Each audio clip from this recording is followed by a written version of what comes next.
We are here at the giant restore facility of Habitat for Humanity here at Ocean Isle Beach. My guest is Marlene Jackson. Marlene is the president, help me make sure I get this right, president of Habitat for Humanity here in Brunswick County. Yes, you are. Marlene, welcome to our show. Thank you so much for having us today. We're happy to be here. We talked before we went on the air, and you have such a great story to tell. I'm not sure if we can get it all in, but we'll make a good effort at getting it all in. Tell us first, and I think most of our viewers know, but tell us the purpose of Habitat for Humanity. The purpose, Jim, is to provide affordable, decent, and comfort and energy efficient homes for people here in Brunswick County. Our viewers will be amazed to know, and I just learned, that since 1976, Habitat for Humanity has provided 9.8 million homes around the world. Exactly. We're going and blowing every day in some county, and here in Brunswick County, we are working on our 58th home. It's an awesome story. 58 right here in this county. 50 right in this county. Let's see, it was established in 1994. We finished our first house in 1996, and so we're working on the 21st year. And we're right now building houses in Navassa and Leland. We just closed the house on Evans Circle here in Charlotte. Fantastic. And we cover the whole county.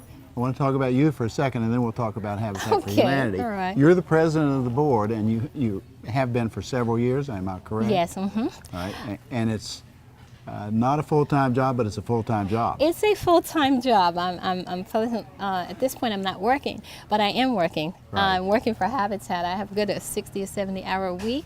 I've been with Habitat since 2004. In some of the capacities, I have been vice president at one point. I have been mentors, and we'll talk about mentors down the road. And now I'm the president of this great corporation that has so many divisions. Yes, and I'm happy to do it. It's a wonderful, feel-good. Just a wonderful opportunity to have. On behalf of all of our viewers, we get a chance to thank you for all that, all your effort and all your years. Well, thank you so much. Thank Absolutely. you. I thank all of our people. It's like, thank you so much. We have volunteers. We could not do this without volunteers. Yes, we have our professional builders, you know, that volunteer their time, and we have a couple of paid staff. But we are so fortunate to be in an area that we have folks that are retired, and they're able to give us their time.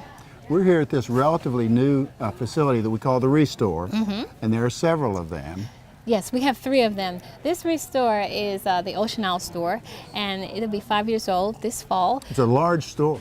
With this, we had to. We were growing so much. We had another facility down on Beach Drive, and we moved here 5 years ago. But the whole corporation, in terms of this particular Restore, is 15 years this year. We have one in Southport that will be that's 9 years old this year, and then we have our brand new baby, which is in Leland. It should be 2 years old in April. So we're really proud of our stores. Our viewers will be able to see behind us all the home furnishings.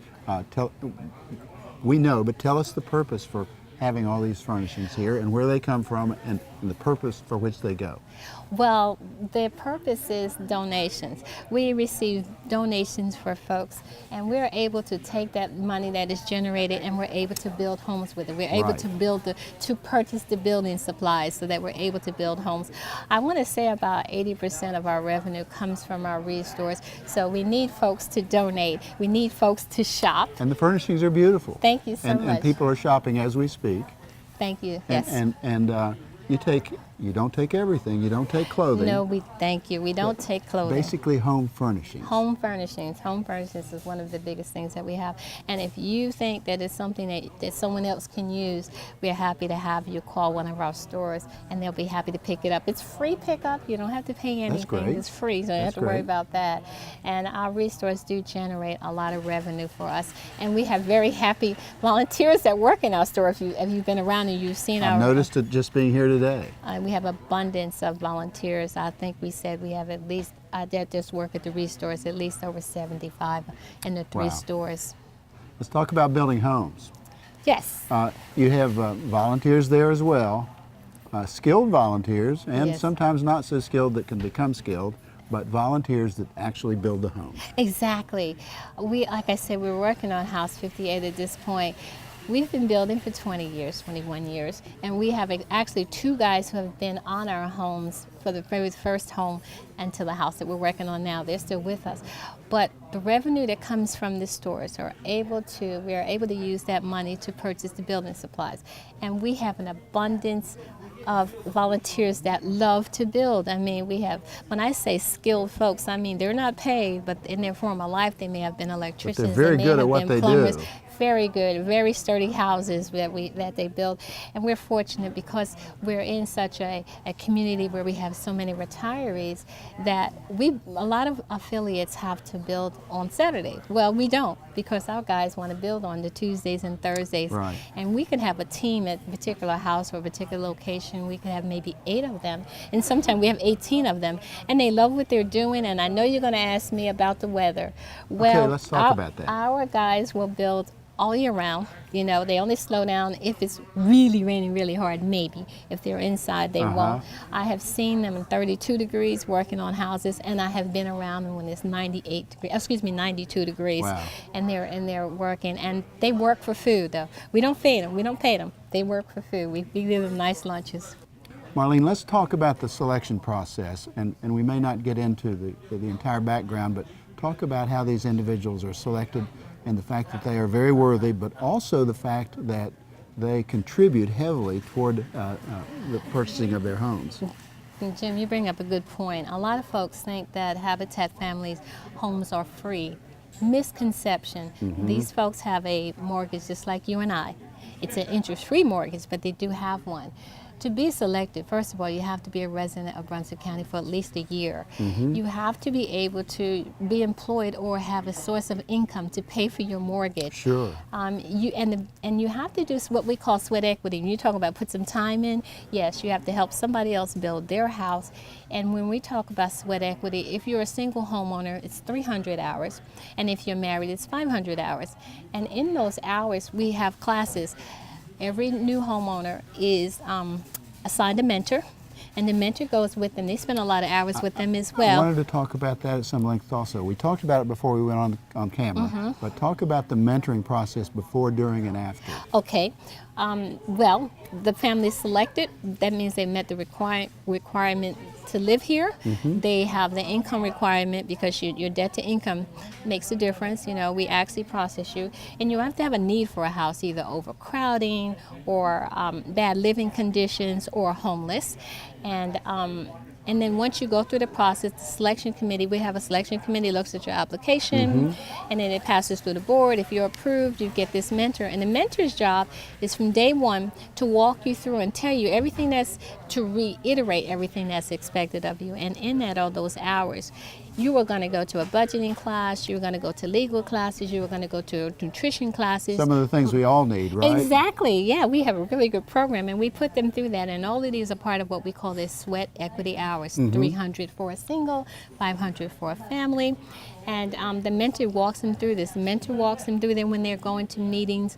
We also ask our homeowners to participate in a community. If there's a community event that we're hosting or someone else is hosting, we'll ask them to spend some hours doing that. And all of these hours are recorded by the mentor, the family and the mentor. And you have to spend at least 100 hours on your own house. When they're building your house, you have to be there for 100 hours. Now, we understand that some folks have little kids, and so maybe grandma or auntie has to babysit. Well, guess what? Some of those hours will be given to the family. We call them family and friends hours. Okay. Or lunches. If you were to provide lunches for us and you were a friend of one of our partner families, we call them partner families, they get equity hours for that as well. So there's myriad of ways to get your hours in, but we do want you on the work site. It's a good feeling for the volunteers who are building the house, because they don't get paid. So you have to go in there and put that sweat in there, so you paint a little bit. I'm going to guess that your success rate is very high. It is, actually, really is. We are the bank, so we have to go by the same banking rules and mortgage rules that everyone else has to do in the state. So it's not like we give them a break. It's just that, we're able to not charge them interest on their mortgages. And when they pay their mortgage, we are the escrow, so we escrow their mortgage. We escrow their insurance and their taxes as well. So when it's time to pay their taxes, we're responsible for that. So it's a really good program, Jim. Now, I'm putting you on the spot, but can you think of any interesting stories or any interesting information that our viewers might not know about with regard to Habitat? I mean, besides the fact that they're not free homes, Well, sure. is the fact that the price of land is going up. We were Okay. we were able to purchase land a couple of years ago less expensive, and we're always looking for property to be able to build. And we're also always looking for lunches, folks to volunteer to make lunches, even if it's just one day a month or one day every 2 months. And church groups have been very helpful with us. And what you don't know, a lot of the civic organizations help us. The St. James Community, the Knights of Columbus, the Elks. glad you mentioned I don't that. want to leave anybody out. The Mike's Garage Band has Yeah. benefit for us. So there are a lot of organizations that do donate to Let's us. go back to the land for a second. Yes. I'll bet you there's someone watching this show as we speak that might have a small parcel of land that they have limited use for that might want to donate to Habitat. That would be a great thing. We have donated property, 1 or 2 pieces of donated property that we were able to build on, and we're always looking for land developers or even the county Department of Land Use to see if there's anything available Check that we're with them able regularly. to. Exactly. Land is a hot commodity these days, and we want our families to be in areas that are safe. That if there's young kids, that they're not playing too close to the end of the street, and that they're able to catch the school bus to go to school. So, and what we found is a lot of Habitat families, which a lot of the public doesn't know, that if a Habitat family has a youngster growing up, and the house is warm in the winter and it's cool in the summer, they're able to study. They do better in school. Sure. And they actually become community givers. Sure. They give back to the community as well. What's the future of Habitat? Are the homes much the same as they were 20 years ago? Oh, no. We've come a long way. We have Are they the style much has the same size? Same But- size. We have the 2-bedroom, the 3-bedroom, and a couple of instances we have a couple of 4s, but we don't have any. We have 2, 3, and 4. Our standard home is usually the 3-bedroom house, and the difference is maybe the style a little bit and energy efficient. Definitely energy efficient. Oh, sure. We've gotten into that, Sure. and also But the mission remains the the same. mission remains the same. Donate, make money, build houses. That is our big job, to build houses. Marlene Jackson, what a great story. May the folks at Habitat hope to have you around for a while. Well, they can to the end of the year at least. Thank you again. It's a great story, Marlene. Thank you so much. I really appreciate it. Thank you Thanks. for having us. Yes, ma'am.